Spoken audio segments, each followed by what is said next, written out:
ऐसी स्थिति पिछले 10 साल से पैदा हो रही है और ये अच्छे संकेत हैं। जब सारे संत, समाज, धर्म सब एक तरफ आगे बढ़ेंगे तभी हम इस दिशा में आगे बढ़ पाएंगे। और शुरुआत तो कोई ना कोई करता है, तो उसकी शुरुआत हो चुकी है। ये उस शुरुआती कड़ी का एक हिस्सा है। यहाँ महाराज श्री का पधारना और हमारा आपस में वार्तालाप करना उसी कड़ी के अंतर्गत है। तो हमें ये उम्मीद करनी चाहिए कि हमारे सारे कोई भी धर्म हो, सब मुनि, सब महात्मा, सत्संग, सब एक रहे, एक रास्ते पर चलेंगे इस मामले में। बाकी पूजा विधि, उनकी साधना की विधि सब अलग हो सकती है, लक्ष्य एक है।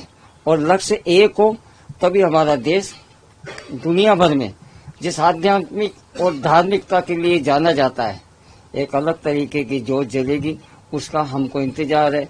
हम रहे नहीं रहे, आने वाली युवा पीढ़ी इस बात पर गर्व करे कि हमारे पूर्वजों ने इस तरीके के संस्कार दिए जो आज हमें हमारे देश के लिए गौरवान्वित महसूस करवाते हैं। और जो हमारा आग्रह का उसको स्वीकार किया।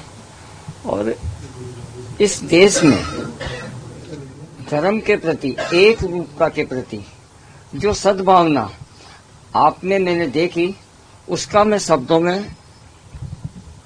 वृत्तांत नहीं कर सकता।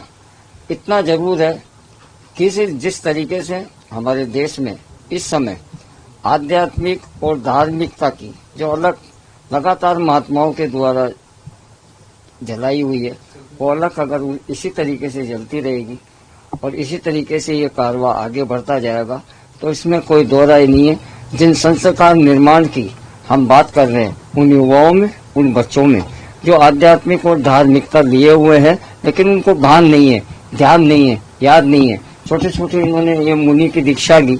हमारे लिए, सबके लिए ये गर्व की बात है। और मैं अपनी तरफ से यही कहूँगा, महाराज श्री का बहुत बहुत आभार प्रकट करते हैं, हमारा पूरा परिसर आभार प्रकट करता है। जी महाराज की जय। आज हम लोग दो संत यहाँ बैठे हैं।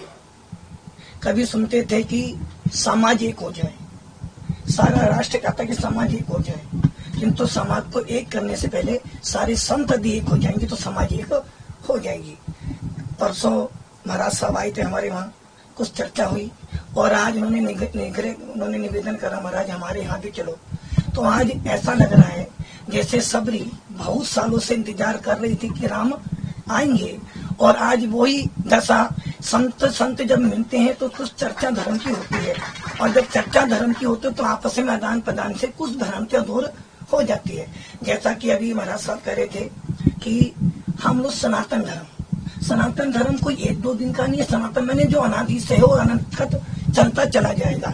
ऐसे सनातन धर्म की स्थापना करने के लिए ही भगवान ऋषभदेव, भगवान राम, भगवान महावीर ने जन्म लिया है और हम सब सनातन धर्म के अनुयायी हैं। और सनातन धर्म उसे कहते हैं जिसका कभी खंडन नहीं होता है। ऐसे सनातन धर्म के अंदर ही साधु संत अपनी अपने विचारों को व्यक्त करते हैं। और साधु कोई सा भी हो, किसी के साधु के मन में मतभेद बहुत होते हैं, होंगे वो तो, किंतु मन भेद नहीं होना चाहिए। आज हम जो बैठे हैं ये मन एक इसलिए यहाँ पर बैठे हैं। और सबसे बड़ी बात है, जहाँ श्रद्धा भक्ति होती है वहाँ सारे काम संपन्न हो जाते हैं। इसलिए आज कमलेश महाराज जी के यहाँ आए और उनका पूरा परिवार, उनके पूरे भक्त ये देखते गौरवित होंगे कि हमारी सनातन परंपरा, हमारे राम, हमारे महावीर एक ही हैं। जब हमारे पूर्वज, हमारे महापुरुष एक हैं तो साधु संतों को भी कहीं ना कहीं निरंतरता से रहना चाहिए ताकि देश में अहिंसा धर्म का प्रचार हो और जियो और जीने दो का नारा बुलंद चलता चला आ जाए। पहली बात तो ये सुनिश्चित है,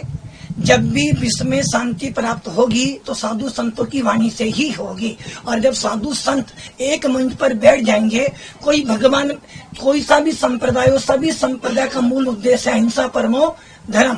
और जिस सिद्धांत को भगवान महावीर ने कहा जियो और जीने दो, यदि हम शांति चाहते हैं तो स्वयं भी जिए और सामने वाले को भी जीने दें तो विश्व में शांति स्थापित हो जाएगी। और ये निश्चित है, भगवान राम हो या भगवान महावीर हो, दोनों के दोनों हमारे महापुरुष हैं। और जैन समाज में तो भगवान राम को भगवान मानकर पूजा गया है और वो हमारे भी भगवान है। और हमारे यहाँ तो वीतराग तक की पूजा होती है। भगवान महावीर, भगवान राम हमारे लिए पूजनीय बंदनीय दी। हम सब एक मंच पर बैठकर एक ही नारा लगाए, अहिंसा परमो धर्म, तो पूरे विश्व में शांति स्थापित होगी।